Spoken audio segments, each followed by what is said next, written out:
Breaking news చూస్తున్నాం. ఇటు middle east war తీవ్ర రూపం దాల్చుతుంది. ఇటు అమెరికాకు సపోర్ట్గా యుద్ధంలోకి యునైటెడ్ కింగ్డమ్, ఇటు బ్రిటన్ రంగంలోకి దిగింది.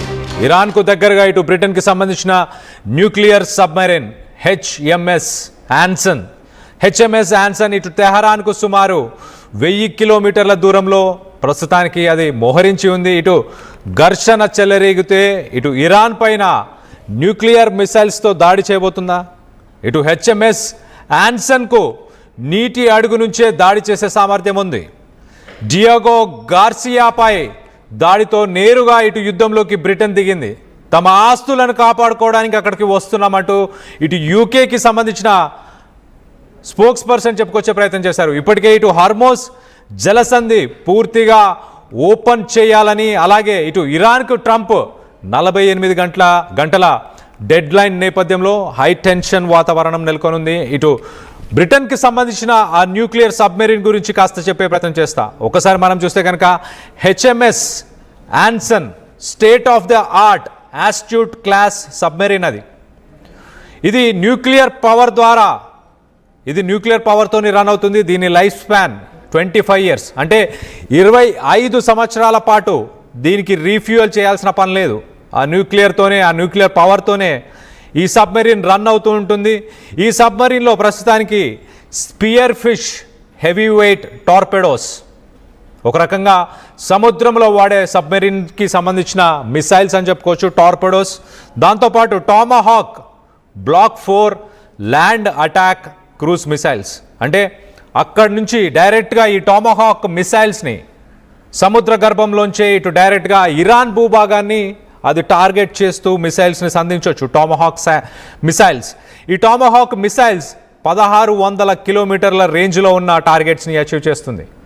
1600 కిలోమీటర్లు. ప్రస్తుతానికి మనం రైట్ సైడ్ వాక్స్లో ఆ విజువల్లో చూస్తున్నాం క్లియర్గా. ఇటు ఇండియన్ ఓషన్లో, ఆల్మోస్ట్ ఇటు ఇండియన్ ఓషన్లోని మాల్దీవ్స్ పరిసర ప్రాంతాల్లోనే దాదాపు ఇరాన్ నుంచి 1000 కిలోమీటర్ల దూరంలో ఉంది. కానీ అక్కడి నుంచే ఇది మిసైల్స్ని అలాగే స్పియర్ హెడ్ టార్పెడోస్ని రెండింటినీ ప్రయోగించవచ్చు. దాదాపు 1600 కిలోమీటర్ల డిస్టెన్స్లో ఉన్న టార్గెట్స్ని ఇది అచీవ్ చేయగలుగుతుంది. ప్రస్తుతానికి 1000 కిలోమీటర్ల దూరంలో ఉంది. మొత్తం మీద ఇటు జర్నీ ఒకసారి మనం చూస్తే కనుక ఆస్ట్రేలియాలో మార్చి మొదటి వారంలో ఇది ఆస్ట్రేలియాలోని పర్త్లో ఉండే ఆ ప్లేస్ నుంచి ప్రస్తుతానికి దాదాపు 5500 మైళ్ళు ఇది ప్రస్తుతానికి ప్రయాణం చేసి ఇటు ఇండియన్ ఓషన్లో వచ్చి ఇటు మొత్తానికైతే ఇక్కడి నుంచి ఇటు ఇరాన్ అలాగే గల్ఫ్ దేశాల్లో ఉన్న బ్రిటన్కి సంబంధించిన ఆస్తులను కాపాడడానికి అక్కడికి వచ్చినట్టు తెలుస్తుంది. మరి మరో పక్కన ఇటు ఇరాన్ దీనిపైన స్పందించింది. ఇరాన్ ఒకవేళ ఈ సబ్మెరీన్ కనుక ఇరాన్ మిసైల్స్ని, ఇరాన్ డ్రోన్స్ని కనుక అటాక్ చేసినా, లేకపోతే ఇరాన్ని డైరెక్ట్గా అటాక్ చేసినా కానీ ఖచ్చితంగా యుద్ధంలో బ్రిటన్ కూడా భాగమే అని మేము భావిస్తామంటూ ఇటు ఫారెన్ మినిస్టర్, ఇరాన్కి సంబంధించిన ఫారెన్ మినిస్టర్ సయ్యద్ అబ్బాస్ అరాగాచి చెప్పుకొచ్చే ప్రయత్నం చేస్తున్నాడు. మరో పక్కన ద డియాగో గార్సియా అటాక్, ఒకసారి మనం డియాగో గార్సియా అటాక్ గురించి ఒకసారి మనం చెప్పే ప్రయత్నం చేస్తా. జియోపొలిటికల్ టెన్షన్స్ హై లెవెల్కి చేరుకున్న ఇటు ఇరాన్ ఎప్పుడైతే బలిస్టిక్ మిసైల్స్ని ఇటు అమెరికా అలాగే ఇటు బ్రిటన్కి సంబంధించిన మిలిటరీ బేస్, ఈ రెండింటికి joint military base Diego Garcia, ఈ జాయింట్ మిలిటరీ బేస్ని ఇరాన్ టార్గెట్ చేస్తూ బలిస్టిక్ మిసైల్స్తోని దాడి చేసినప్పటి నుంచి ఇటు బ్రిటన్ చాలా సీరియస్గా తీసుకుంది ఈ ఇష్యూని.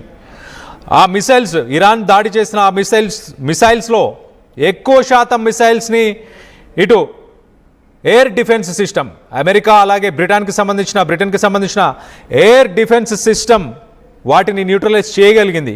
కానీ ఆస్తులను కాపాడుకోవడానికి ఇటు ప్రస్తుతానికి సబ్మెరీన్ని బ్రిటన్ ప్రభుత్వం అక్కడికి పంపించినట్టు తెలుస్తుంది. అలాగే ఇటు బ్రిటన్కి సంబంధించిన ఇటు ఎయిర్ బేసెస్ కానీ నావల్ బేసెస్ని వీటన్నిటిని కూడా అమెరికా వాడుకోవచ్చు అంటూ ఇటు బ్రిటన్ స్పోక్స్ పర్సన్ చెప్పుకొచ్చే ప్రయత్నం చేశాడు. మొత్తం మీద ఈ డియాగో గార్సియాని ఇరాన్ అటాక్ చేసిన తర్వాత ప్రస్తుతానికి బ్రిటన్ కూడా తన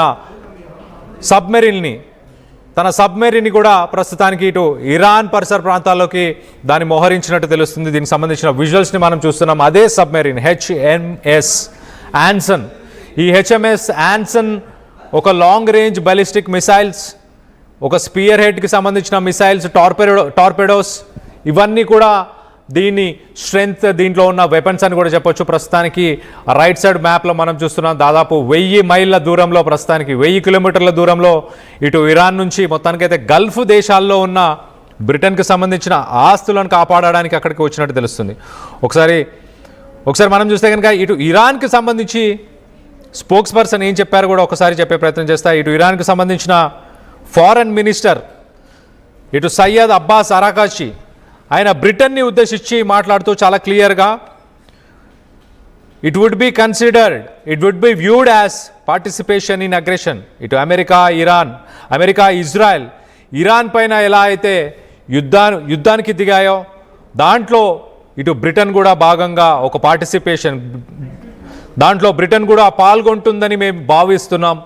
ఖచ్చితంగా దీనికి మేము సమాధానం చెప్పే ప్రయత్నం చేస్తాం. రెస్పాండింగ్ టు తెహరాన్స్ వార్నింగ్, ఇటు తెహరాన్ ఇచ్చిన ఆ వార్నింగ్కి ఇటు బ్రిటన్కి సంబంధించిన స్పోక్స్ పర్సన్ క్లారిఫై చేసే ప్రయత్నం చేశాడు.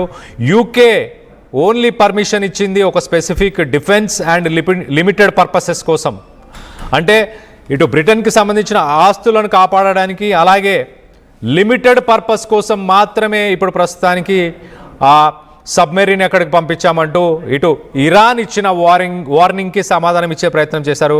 మరి మరో పక్కన ఇటు బ్రిటన్ ప్రైమ్ మినిస్టర్ స్టార్మర్ మాత్రం ఇనిషియల్గా ఇటు వాషింగ్టన్, అమెరికా చేసిన రిక్వెస్ట్ని తోసిపుచ్చే ప్రయత్నం చేశారు. లీగల్ కన్సర్న్స్ దృష్టిలో పెట్టుకొని మేము ఖచ్చితంగా సపోర్ట్ చేయము, ఇటు ఇరాన్ సోవర్నిటీ, ఇటు యుఎన్ రూల్స్ ప్రకారం ఇరాన్ని అటాక్ చేయడం అనేది సరైన విషయం కాదు, దాన్ని మేము కూడా సమర్థించము అంటూ ఇనిషియల్గా బ్రిటన్ ప్రైమ్ మినిస్టర్ స్టార్మర్ చెప్పుకొచ్చే ప్రయత్నం చేశాడు. కానీ తర్వాత ఒక యూటర్న్ తీసుకుంది బ్రిటన్ ప్రభుత్వం అంటూ ఇటు బ్రిటన్లోని ప్రతిపక్షాలు కూడా అక్కడ చెప్పుకొచ్చే ప్రయత్నం చేసినాయి. బిగ్గెస్ట్ యూటర్న్ ఇన్ హిస్టరీ అంటూ ఇటు బ్రిటన్కి సంబంధించిన ప్రతిపక్షానికి సంబంధించిన